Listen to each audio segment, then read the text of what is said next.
Hello, I'm Linda Worrell, And I'm Nina Simmons Mackey. and we're here in beautiful Lake Wanaka in the South Island of New Zealand.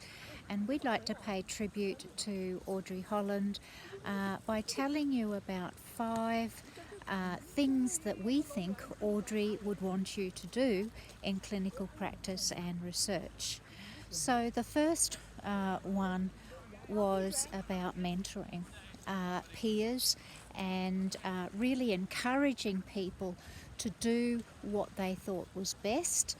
And she did this in a very persuasive way. And so we would encourage all clinicians and researchers to mentor young and up and coming aphasiologists. The second thing that we think Audrey would like you to do is to give hope to people with aphasia and their family.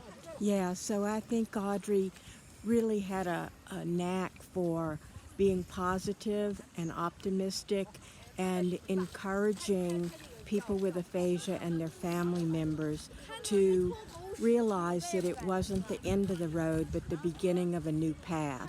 And she would help them to see where the future might go and that it might be some work, but that there was a path, there was a focus for their journey. And I think that hope really changes the way people approach recovery and living with aphasia. Yeah, and of course, she embraced the whole person, the whole, not only, sort of the impairment, because she was really in that era of treating only the impairment. And she was the first to introduce communication activities as a target of intervention.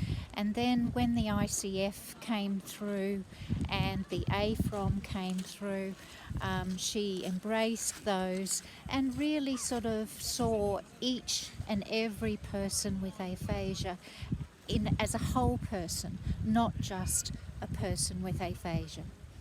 And that was also for their family too, Yeah, wasn't she it? really was doing person-centered care before it was ever spoken about.